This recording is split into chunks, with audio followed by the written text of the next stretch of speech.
We really wanted to form a family experience with the traveling. The first year we did it, we had vans for every team, and it really separated everybody. No one was ever really around each other, and we wanted to try to change the culture of club basketball. Having players from all over the valley, and actually all over the state. We've had players from Kingman, Prescott, Flagstaff, Tucson.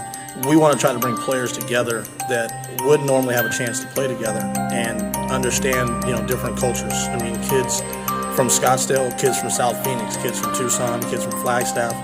Those guys don't do the same things on a day-to-day basis. So being able to travel together and sit together on a bus, talk about things in their life, it's a reason why we do the digs on a bus. It really forms a bond. If you go back and you ask a lot of our ex-players, ask Saban Lee and some of the guys even from a year ago, or go back and visit guys like Dane Kuiper, Brandon Hoffer, Kenzo Noodle.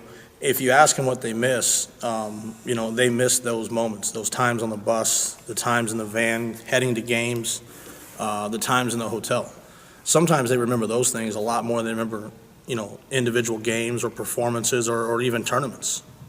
You ask a kid like Marcus Howard, who's one of the better players in college basketball this year, and I'll get a tweet at least once a year while we're on the road.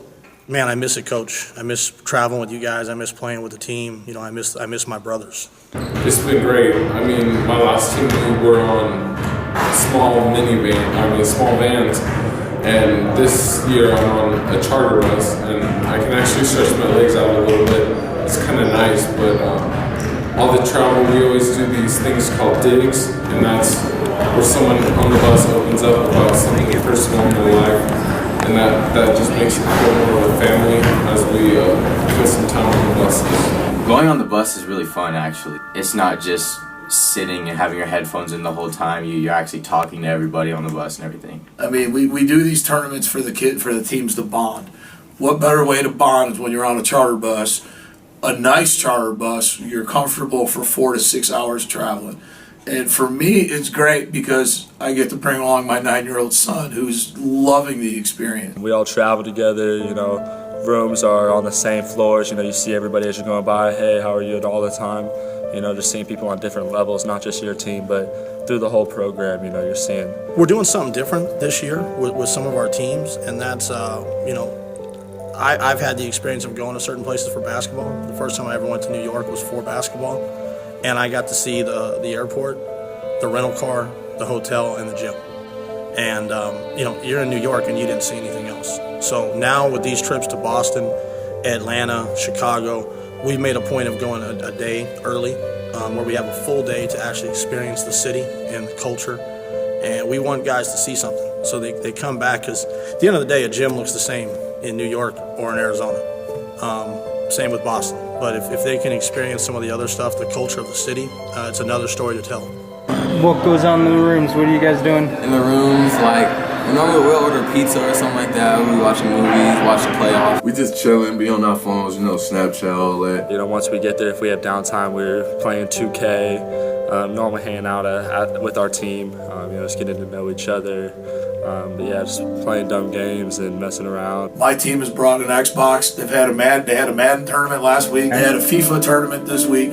Even though it's off the court, I think it translates on the court, our chemistry, playing together. I think it definitely helps a lot, from off the court. It definitely translates on the court. I don't think I've been on a team this close before. Just all 10 guys are just you could room with any other 2 guys and it's just as fun, if that makes sense. So, and we all end up just staying in the same room anyways. A lot of these guys are just kind of meant to be friends almost. We think the same, have the same type of humor, so we're having pretty good. With this team, there's potential to, have friends that have you back for the next 10 years almost. Now that we are all really close to each other, we all have a common goal, a common bond. We know each other's individual goals, and it allows us to be honest with each other and do whatever we can to help each other achieve our goals. It's incredible because not all the time when you play AU teams, you have a lot of people who are gonna play college basketball. With our team, I believe that everyone will be able to have a chance to play college basketball. So we know that we all have the potential to do that. So we always push each other. Always giving each other's pointers and telling each other what to do. What's it like when you look over and you see maybe 17 black or 16U or 15U, and everyone's watching and supporting? It's a real good deal. Like, everybody matters, and we all support each other. And like, I don't feel distinguished from 17 black, 16, because we're all in it together. My team has just seemed to be inseparable, and I've noticed that about a lot of the other teams, that the teams hang out together, but when we all come together, it's just one big family. I've been in Arizona since 1995, and I met Ortega when Coach Ortega was a young boy. I've coached with the Stars, the Heat, the Magic. I've had my own club teams, and just the Powerhouse family. They are a family. When they say family, it is a family. Everyone is together. All the coaches get along. All the coaches interact. The other club teams I've been in is just you seem like you were on an island. That's why we do these things, is that kids get to hang out with kids that, my team, especially, we have kids from Flagstaff and Tucson interlining with kids that live in Gilbert and Ahwatukee. And none of these kids would ever be friends without this. And now they have lifelong friends and memories.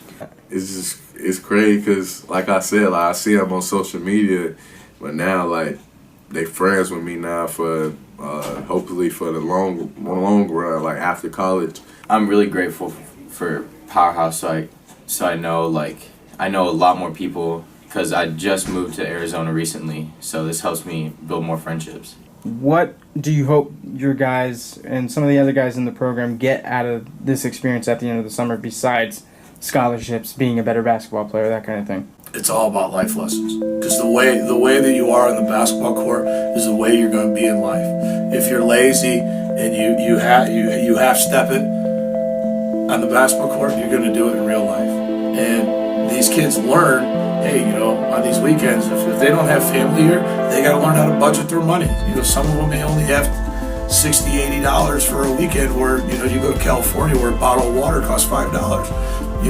They learn management, they learn life skills, they learn bonding skills. And I think the biggest thing about Powerhouse is we say we're a family, and we prove it, and we show it time in and time out. But really, if they can get out of this experience, friendships and bonds and family formed over the year, it's more important than anything else. The scholarships are going to come, with a lot of hard work, and our goal is to get everybody off the board. But if we can get them off the board and teach them some different things, through basketball, that's the ultimate goal.